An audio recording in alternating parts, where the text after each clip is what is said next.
تجھے اسیر بنا دیتے، لیکن تو نے انتخاب اس رہبر و رہنما کا کیا جس کے دور حکومت میں عیسائیوں کو سب سے زیادہ حقوق ملے۔ اب اس خرچے کے لیے تجھے پریشان ہونے کی ضرورت نہیں، یہ چرچ اٹھائے گا۔ توجہ کرنا، چرچ نے اس کو پبلش کرایا، پوری دنیا کی وہ سب سے زیادہ بکنے والی کتاب تھی۔ اب جو اس کی ارننگ آئی، یہ قرضہ اتارنے آیا، مولوی نہیں تھا، نہ عیسائی تھا، قرضہ اتارنے آیا۔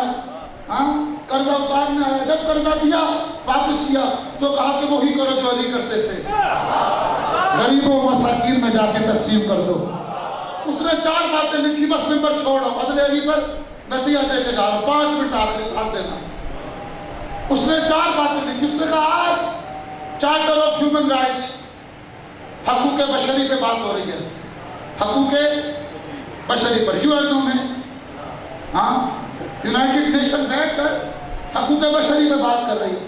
وہ کہہ رہے ہیں جو یہ یونائٹڈ نیشن آج کر رہی ہے، پہلا فرق کیا ہے؟ علی نے 1400 سال پہلے کیا۔ کہا دوسرا فرق ہے، توجہ کہ دوسرا فرق یہ ہے، علی نے 1400 سال پہلے کیا اور بغیر وسائل کے کیا۔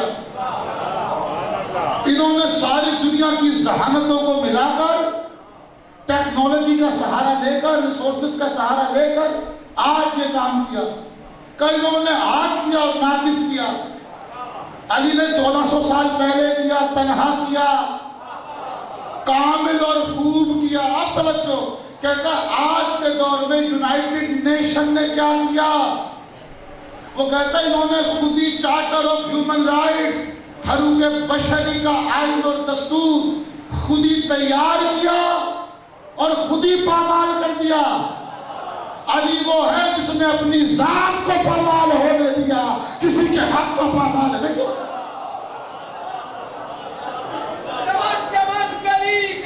علی علی علی علی نگر نگر گلی گلی علی علی علی علی یا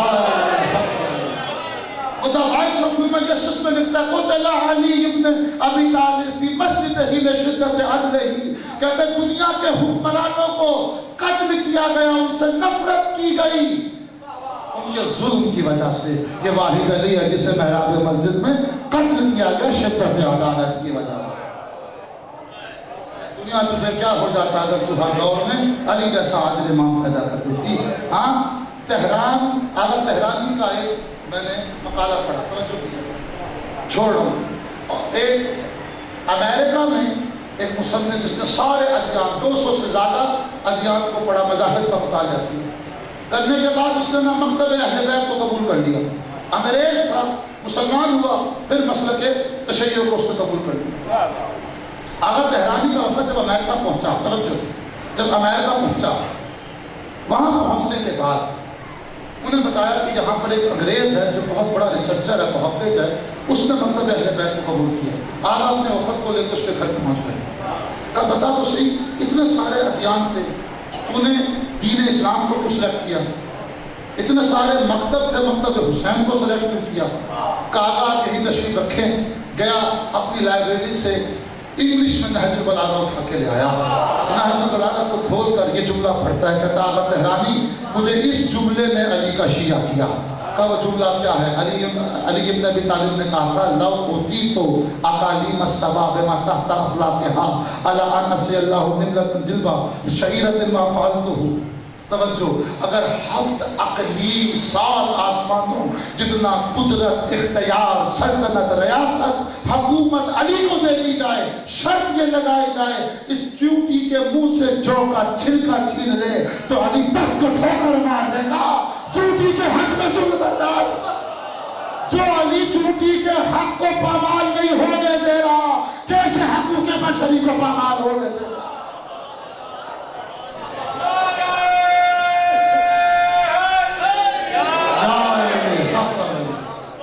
سامعین محترم، بس چھوڑ رہا ہوں ممبر، زیادہ مزاحم نہیں ہوں گا، نتیجہ دے کے جا رہا ہوں۔ کبھی خدا سے دعا یہ نہ کرنا کہ پروردگار ہمارے معاملات زندگی میں عدل سے کام لے۔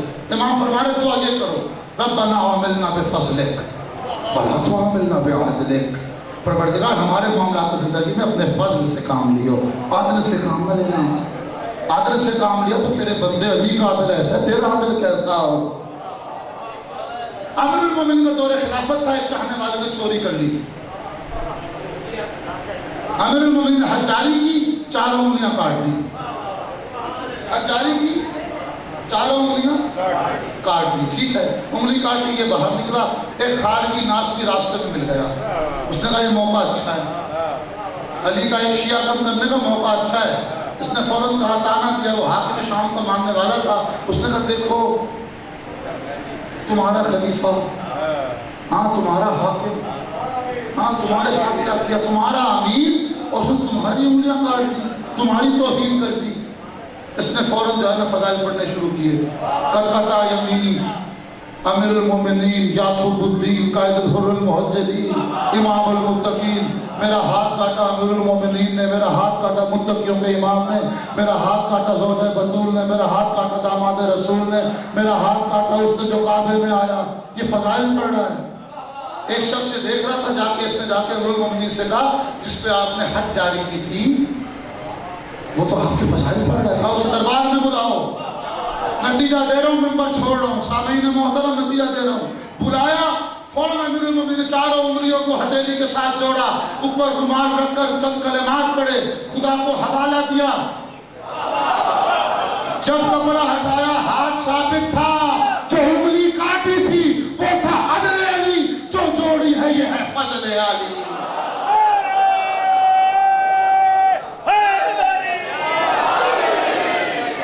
سامعین محترم، یہ علی کا عدل تھا جو اکبر کے جگر میں برچی کا پھل پھوٹ گیا، یہ علی کا عدل تھا جو عباس کے دونوں بازو کٹ گئے، یہ علی کا عدل تھا جو 6 ماہ کا علی اصغر، جس کی ماں نے دیکھ کے یہ کہا مثلوں کا ینہر یا بنیا، تو جیسے بھی نہر کیے جاتے، شرما کے میں رونا زدار ہوں۔ آج میں تذکرہ کرنے لگا ہوں اس بی بی کا، عرفہ کہتے ہیں جس مجلس میں ان 2 بیویوں کا تذکرہ ہونا خدا حجابات کو ہٹا دیتا ہے، دعائیں قبول ہوتی ہیں۔ 2 امانتیں لے کر آئی تھی ام رباح، ایک 4 سال کی سکینہ، ایک 6 ماہ کا علی اصغر، یہ 2 امانتیں، ایک کربلا کے بل میں سلا دیا، دوسری کو زندان شام میں سلا دیا۔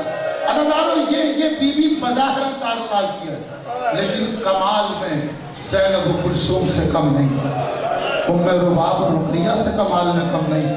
آخری رخصت کے لیے امام حسین آئے، سب سے پہلے اسرار امامت اپنے بیٹے سجاد کو حوالے کیے، اس کے بعد بیویوں کو صبر کی تلقین کی، اس کے بعد پھر بچوں سے حسین نے بار بار ودا کیا، الامان الحفیظ، یہ صدائیں بلند ہو رہی تھی، واہ غربتا واہ حسرتا، بابا کس کے سہارے چھوڑے جاتا ہے، تیرے آسرے ہم نے مدینہ چھوڑا تھا۔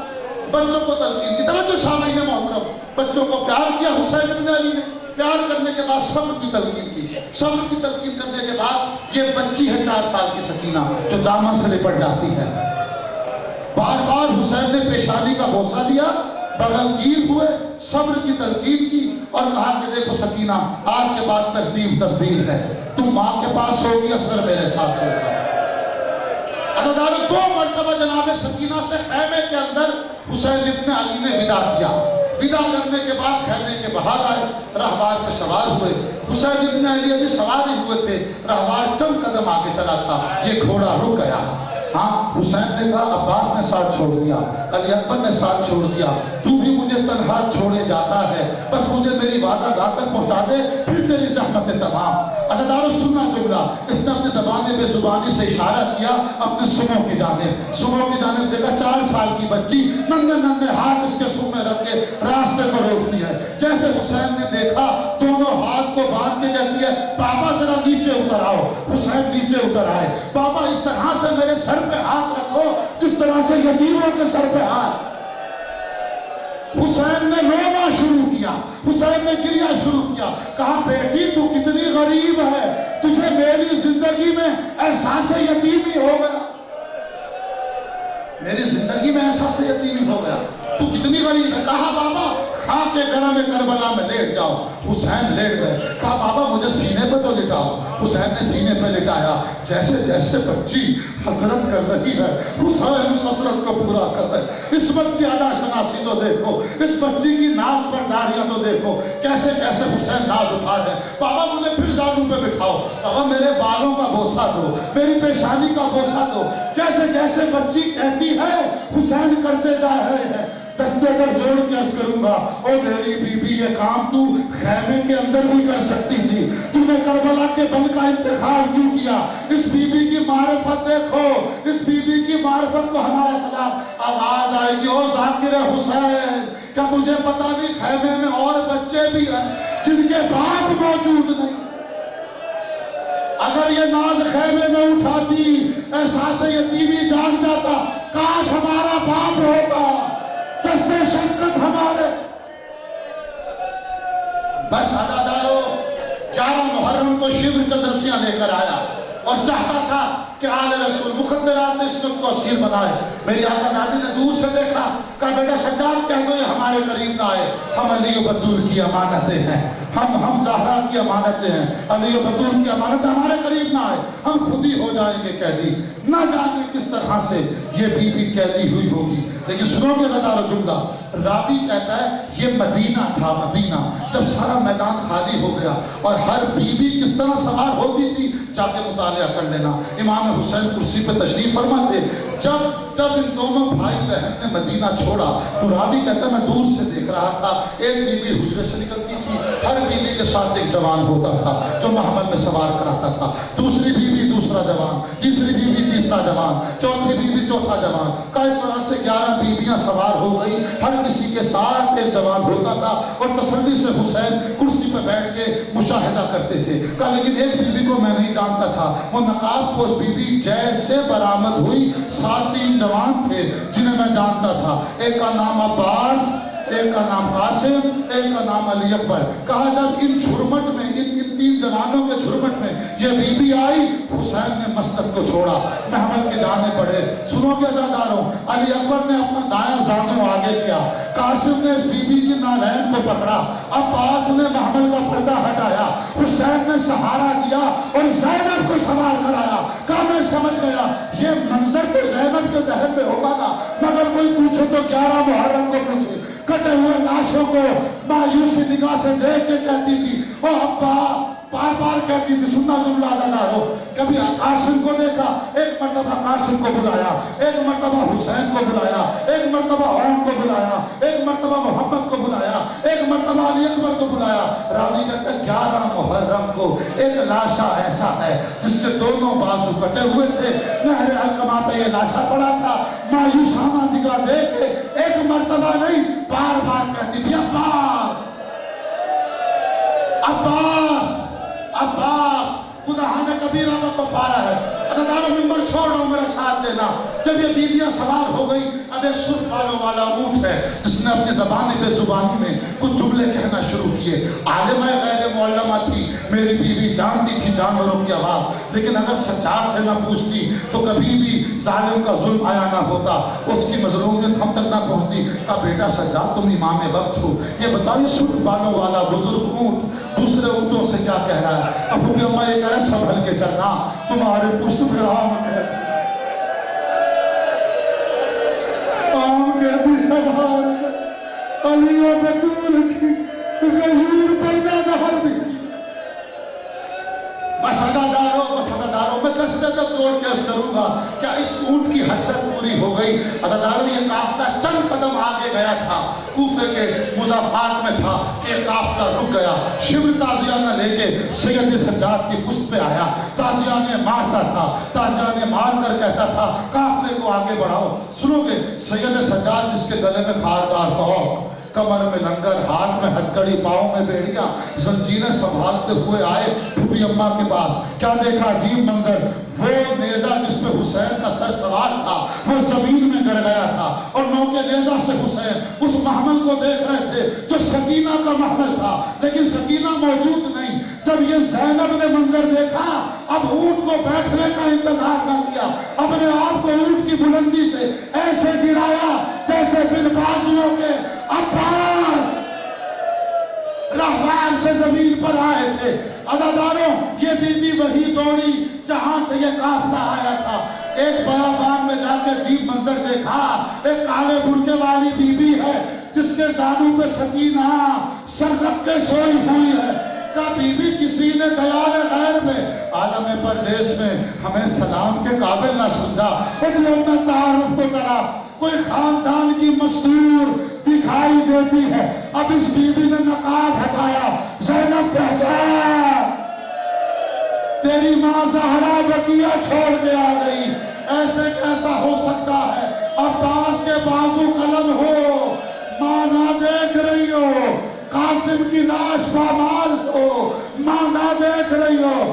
زینب تو 70 قدم سے بھائی کو 13 ضربوں میں قتل ہوتی دیکھ، یہ ماں نہ دیکھ رہی ہو. شام غریبہ عباس بن کر تو پہرے دے رہی ہو، یہ ماں نہ دیکھ رہی ہو. لیکن زینب یہ امانت لے، ان مصیبتوں پہ صبر کر، تو اللہ کے حوالے. اللہ تجھے اس امتحان میں کامیاب کرے. عزاداروں خدا مرحوم کے درجات بلند کرے، روح کو شہادت کی نصیب کرے.